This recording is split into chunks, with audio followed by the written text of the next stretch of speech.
Sir mock drill को लेकर क्या पूरी तरीके से रहेगी, किस तरह की तैयारी है कल? 7 तारीख को एयर रेड वार्निंग सिस्टम और उससे रिलेटेड मॉक ड्रिल जो है वो कंडक्ट की जाएगी। इसके लिए जो तैयारियां हैं वो सारी संबंधित डिपार्टमेंट के साथ कर ली गई हैं। बेसिकली इसमें जो इन्फॉर्मेशन है फॉर जनरल पब्लिक वो सभी विभागों के माध्यम से दी जाएगी ताकि सभी तक ये मैसेज पहुंचे कि ये मॉक ड्रिल है, इसमें किसी तरह के पैनिक की कोई आवश्यकता नहीं है। एक अभ्यास है कि कोई भी सिचुएशन, एडवर्स सिचुएशन इस तरह की होती है तो उसमें सभी तैयार रहें। सभी डिपार्टमेंट जिनकी अपनी अपनी जिम्मेवारियां इसमें निर्धारित हैं वो उनको कैरी आउट करें। साथ ही साथ जनरल पब्लिक भी है वो अपने जो प्रोटेक्शन मेजर्स हैं, जो ड्रिल्स हैं, बेसिकली जो समय समय पर डिजास्टर से रिलेटेड सिखाई भी जाती हैं, उनके थ्रू अपना बचाव करने में भी थोड़े सक्षम हो सके। इसमें बेसिकली 4 बजे से 6 बजे के बीच में जो मेन हमारी मॉक ड्रिल है वो कंडक्ट होगी। सायरन जो है वो 4 बजे साउंड ऑफ किया जाएगा। उसके बाद जो संबंधित डिपार्टमेंट के अधिकारी हैं वो इमरजेंसी ऑपरेशन सेंटर जो हमारा है ईओसी, वो यही परिसर रहेगा और ये जो हॉल है इसमें सारे एकत्रित होंगे। एंड इसके बाद स्टेजिंग एरिया एक बनाया गया है जिसमें हमारे जितने भी रिसोर्सेस हैं, चाहे वो एम्बुलेंसेज हैं, क्रेन्स हैं, हमारे फायर ब्रिगेड हैं, संबंधित अधिकारी हैं, वो ताऊ देवीलाल स्टेडियम जो है वो हमारा स्टेजिंग एरिया होगा, वहाँ असेंबल होंगे। फिर इंफॉर्मेशन जो है वो वेरियस कम्युनिकेशन चैनल्स के थ्रू, कई बार नॉर्मल कम्युनिकेशन चैनल वर्क नहीं करता लेकिन जो रेडियो कम्युनिकेशन है उसके थ्रू इंफॉर्मेशन जो है वो ईओसी के थ्रू सभी को पास ऑन होगी। एंड उसमें जहाँ भी कोई इंसिडेंट हुआ है उसकी जो इंफॉर्मेशन है वो रिसीव होगी एट ईओसी, और ईओसी के बाद वो स्टेजिंग एरिया में इन्फॉर्म किया जाएगा और वहाँ से जितनी हमारी रिस्पांस टीम है वो वेरियस लोकेशन की तरफ मूव करेंगे और वहाँ अपने जो भी रेस्क्यू रिलीफ मेजर्स वो कैरी आउट करेंगे। इसके अलावा इसमें एक एडिशनल जो एक गतिविधि है वो ब्लैकआउट की गतिविधि है। वो टेंटेटिव टाइम उसका रात के 9 बजे है। कुछ इसमें जानकारी कल सुबह एक इसमें महत्वपूर्ण बैठक है उसके बाद इसमें उपलब्ध होगी। उसमें बेसिकली ये है कि सभी को अपने जो लाइट्स हैं उनको स्विच ऑफ करना है, कर्टेन्स पुल करने हैं ताकि जो पूरा ब्लैकआउट है वो इफेक्टिव हो सके। एंड ये जो एक इफेक्टिव मेजर्स है जो एयर रेड के उसमें इंसिडेंट के वक्त किया जाता है, तो उसकी एक तरह से प्रैक्टिस हो सके।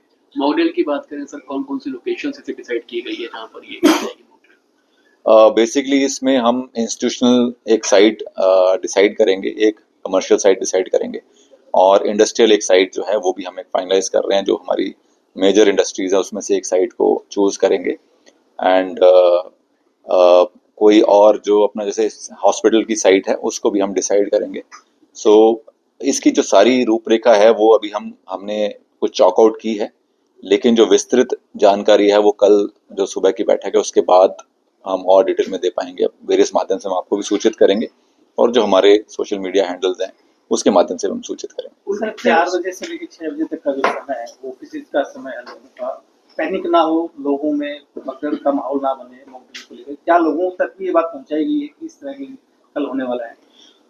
बेसिकली अभी ऑलरेडी सभी इलेक्ट्रॉनिक मीडिया चैनल्स के माध्यम से ये इंफॉर्मेशन जो है वो प्रसारित की जा रही है कि कल जो है एक मॉक ड्रिल की जाएगी और आपके माध्यम से भी ये मैसेज जो है हम पब्लिक तक पहुंचा रहे हैं और सभी डिपार्टमेंट के माध्यम से भी ये मैसेजिंग की जा रही है। सुबह स्कूली बच्चों के माध्यम से भी ये सारा इंफॉर्मेशन जो है सभी तक पहुंचाया जाएगा। एंड साथ ही हमारे जो सोशल मीडिया हैंडल्स हैं उस पर भी ये इंफॉर्मेशन ब्लैकआउट की क्या रूपरेखा तैयार की गई? क्या उस समय बिल्कुल ही किसी को भी इजाजत नहीं है, बिल्कुल लाइट किसी प्रकार? बेसिकली इसमें हम इंफॉर्मेशन जो है सभी को कि पार्टिसिपेशन के लिए अभी इन्वॉल्व करने के लिए इंफॉर्मेशन सब तक पहुंचाने की कोशिश कर रहे हैं। सो बेसिकली है कि सभी लोगों को जागरूक किए जाने के लिए भी मैसेजेस जो है हम सिनेमा घरों के माध्यम से, कुछ वीडियोस हमारे पास गवर्नमेंट ऑफ इंडिया से रिसीव हुए हैं तो वो वीडियो भी हम प्रसारित करेंगे ताकि सभी को जागरूक किया जा सके कि इस तरह का अगर सायरन बजता है तो सबसे पहले आप अपने घर की लाइट्स, फैंस ये स्विच ऑफ करने हैं और कर्टेन्स को पुल करना है। सो वो क्योंकि ये मॉक ड्रिल है तो आई एम नॉट सेइंग कि completely everything will come to a standstill. So ये है कि हम जितने इंस्टीट्यूशंस हैं उसके माध्यम से लाइट्स को ऑफ करेंगे, जितने हमारे सरकारी संस्थान हैं, प्राइवेट हैं।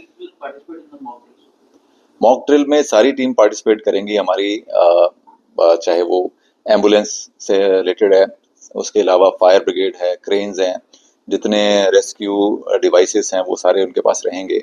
तो एक पूरी टीम, कॉम्प्रिहेंसिव टीम बनती है एंड वो टीम का भी एक कमांडर नियुक्त होता है एंड देन वो एक पर्टिकुलर साइट में सारी टीम, कॉम्प्रिहेंसिव टीम भेजी जाती है ताकि उसमें वो रिलीफ मेजर ले सके, कोई रेस्क्यू मेजर्स कैरी आउट कर सके।